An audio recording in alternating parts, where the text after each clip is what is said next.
রাজনৈতিক দলগুলোর সঙ্গে জাতীয় ঐক্যমত্য কমিশনের সংলাপের পর ব্রিফ করছেন বিভিন্ন দলের নেতারা। দর্শক, আমরা আপনাদের সরাসরি নিয়ে যাচ্ছি সেখানে। সেটা এই মুহূর্তে অপ্রয়োজনীয়। আমরা জানেন যে আমরা প্রত্যেকেই জানি যে একটা সুষ্ঠু নির্বাচনের পক্ষে আমরা আছি। একটা সুষ্ঠু নির্বাচন হলে একটি রাজনৈতিক দলের রাষ্ট্রীয় ক্ষমতায় প্রতিষ্ঠিত হওয়ার একটা সম্ভাবনা আছে।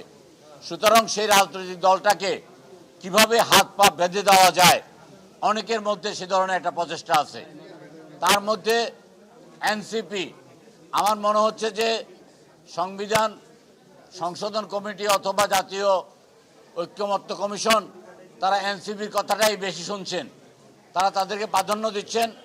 এবং আমরা যে বক্তব্য উপস্থাপন করছি যে ভবিষ্যতে সরকারের মধ্যে সরকার অথবা সরকারকে অচল করার জন্য যে এই ধরনের প্রস্তাব এসছে, আমরা এই প্রস্তাবের বিরোধিতা করছি। আমরা মনে করছি যে এই প্রস্তাবের কোনো সারবত্তা নাই। অনেকে বলার চেষ্টা করছেন, কিন্তু আমরা স্পষ্টভাবে বলেছি যে সে সরকার এই ব্যাপারে সিদ্ধান্ত আছেন। এমন অনেকে আছেন এখানে ফ্যাসিবাদ বিরোধী অনেক বড় বড় কথা বলার চেষ্টা করছেন, কিন্তু আমরা তাদেরকে দেখেছি যে 18 সালের পর থেকে তারা ফ্যাসিবাদের আশ্রয় ছিলেন।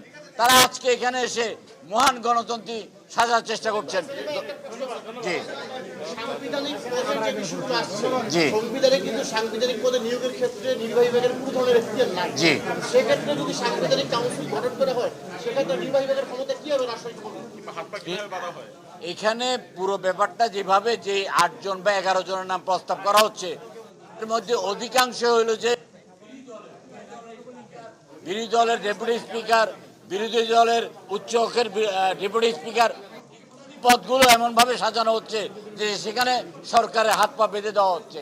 আমাদের বক্তব্য এখানে। ধন্যবাদ।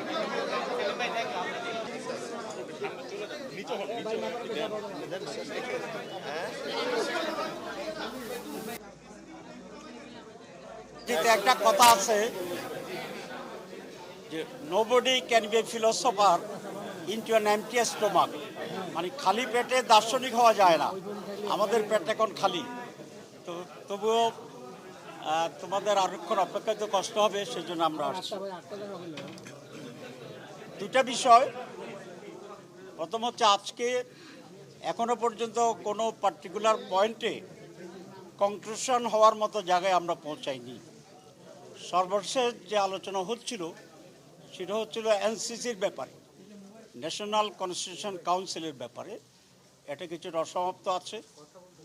আমাদের বক্তব্য এখনও সেখানে হয়নি, কিন্তু আমরা নীতিগতভাবে যেটা আগে লিখিত দিয়েছি এখনও বলছি, আমরা এনসিসির পক্ষে এরকম একটি সাংবিধানিক ব্যালেন্স কমিটি থাকা উচিত, প্রতিষ্ঠান থাকা উচিত, যারা সাংবিধানিক এবং বিধিবদ্ধ যে সমস্ত সংস্থা আছে সেগুলার নিয়োগ এবং নিয়ন্ত্রণের ব্যাপারে ভূমিকা পালন করতে হবে। সেখানে প্রধানমন্ত্রী থাকবেন, প্রধান বিরোধী দলীয় নেতা বা নেত্রী যিনি তিনি থাকবেন, আমাদের স্পিকার থাকবে, আপার অ্যান্ড লোয়ার হাউস যদি হয় ডেপুটি স্পিকার থাকবেন। এভাবে একটা স্ট্রাকচারের ব্যাপারে আমরা একমত হয়েছি।